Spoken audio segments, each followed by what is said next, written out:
In this video, we will be discussing the Title III Part A program for English learner and immigrant students. The purpose of Title III is to improve the education of English learner children and youth by helping them learn English and meet challenging state academic content and student academic achievement standards. The program also provides enhanced instructional opportunities for immigrant children and youth. The Supplement Not Supplant clause for Title III funds states that these funds are to be used to supplement, not supplant, all local, state, and federal funds that, in the absence of such fund availability, would have been expended for programs for English learner and immigrant children and youth.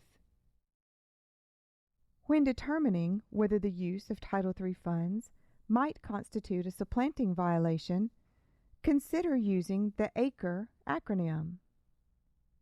A for all. What services and programs are provided for all students? C for civil rights.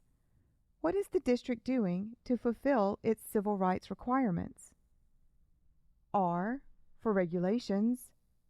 What other services must the district provide to meet other laws and regulations? And E for existed previously. Was the service previously provided with federal, state, or local funds?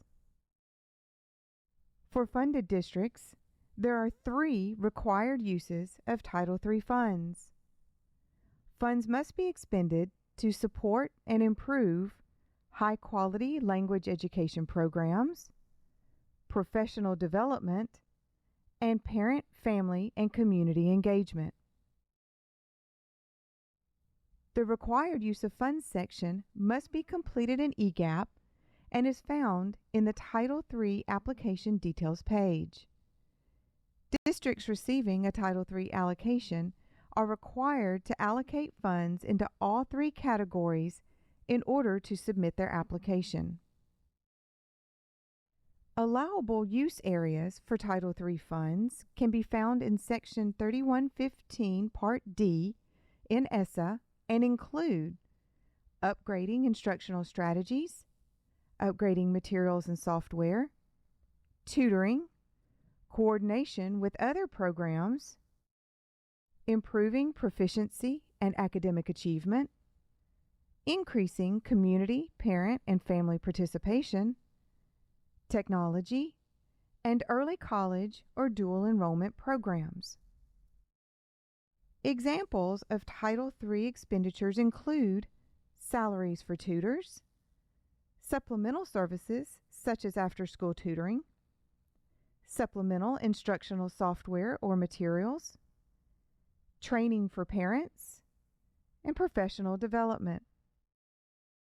For districts receiving immigrant funds, the allowable uses of these funds can be found in Section 3115 Part E of ESSA and include family literacy, personnel support, tutoring, classroom supplies, transportation costs, and materials and technology.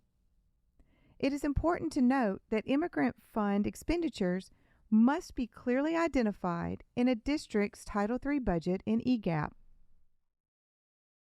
All districts, regardless of Title III funding, must complete a comprehensive EL plan in EGAP, have a completed home language survey on file for every student, and be diligent in ensuring that there are no barriers to enrollment for EL and immigrant students.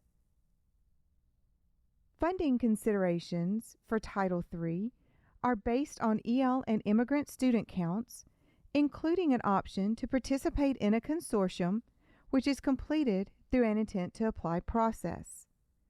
Title III also has an equitable services component. For questions or additional guidance, please contact the Title III specialist, Becky Wilson, or Program Administrator, Chris Davis, using the information shown on the screen.